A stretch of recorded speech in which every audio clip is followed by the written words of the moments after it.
जय हिंद दोस्तों। आज हम लोग जो है क्लास 12 का एक वेरी इंपॉर्टेंट क्वेश्चन को सॉल्व करेंगे और वो क्वेश्चन है गॉस के प्रमेय से कूलॉम के नियम को सत्यापित करें। तो चलिए क्वेश्चन को सॉल्यूशन शुरू करते हैं। तो सबसे पहले मान लेते हैं कोई बिंदु O है और उस पर आवेश Q1 है, उस पर आवेश Q1 है और इससे R दूरी पर कोई पॉइंट है P, कोई पॉइंट है P। तो यहाँ पर जो है अब जो P है, तो अब एक हम कल्पना करते हैं कि यहाँ पर जो है कल्पना करते हैं कि बिंदु P से होकर जो है एक गॉसियन सतह गुजरती है। तो ये इस प्रकार से होगा और यहाँ पर जो अनुप्रस्थ क्षेत्रफल पर अनुप्रस्थ काट का क्षेत्रफल होगा वो मान लेते हैं ds। ये ds हो गया और इस पर जो बिंदु P पर मानते हैं कि विद्युत क्षेत्र की तीव्रता है वो है E, वो है E, विद्युत क्षेत्र की तीव्रता है। तो अब जो ये हो गया परिभाषा या इसकी रचना, हमने जो इसका रचना किया है। तो अब जो है इसको अब जो सॉल्व करेंगे सबसे पहले विद्युत फ्लक्स की परिभाषा से देखते हैं कि इस गॉसियन सतह से विद्युत फ्लक्स जो गुजरेगा वो किस प्रकार उसको फॉर्मूला करेंगे।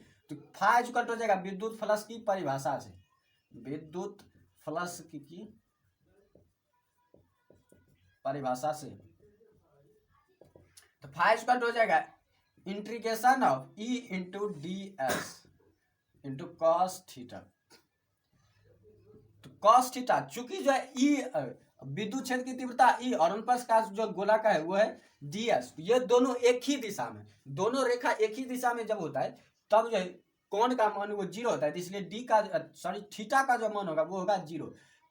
कॉस थीटा का जो मान हो जाएगा वो थीटा का मान होगा जीरो। तो cos zero equal to cos zero equal हो जाता है 1। तो कॉस जीरो का मान हो जाएगा 1। तो 1 से गुना करने पर किसी भी चीज में कोई फर्क नहीं पड़ता। तो ये हो जाएगा S epsilon not into ds, integration of E into ds। अब जो है चूंकि E स्थिर है, चूंकि E स्थिर है इसका मान नहीं बदलता, ये कांस्टेंट है। तो इंटीग्रेशन में जो कांस्टेंट जो है वो मल्टीप्लिकेशन के रूप में इंटीग्रेशन से बाहर निकल जाता है। तो ये बाहर निकल जाएगा E, ये हो जाएगा E into integration of ds। अब जो इसका अगर पूरे इंटीग्रेशन करेंगे तो ds का इंटीग्रेशन जो है ये जो क्षेत्रफल है ये कास्ट का अनुप्रस्थ काट का क्षेत्रफल है गोला का, लेकिन अब इंटीग्रेशन करें तो इसका पूरा मान हो जाएगा। तो गोला का संपूर्ण पृष्ठीय क्षेत्रफल जो होता है वो होता है 4πr²। तो इंटीग्रेशन ऑफ ds हो जाएगा 4πr²। तो ये हो जाएगा 4πr², ये हो जाएगा 4πr²। ये जो फाइ का मान निकला इसको मान लेते हैं समीकरण 1। ये था विद्युत फ्लक्स की परिभाषा से। अब गॉस के प्रमेय से देखते हैं। यहाँ पर अब गॉस के प्रमेय के यूज करेंगे, गॉस के प्रमेय से।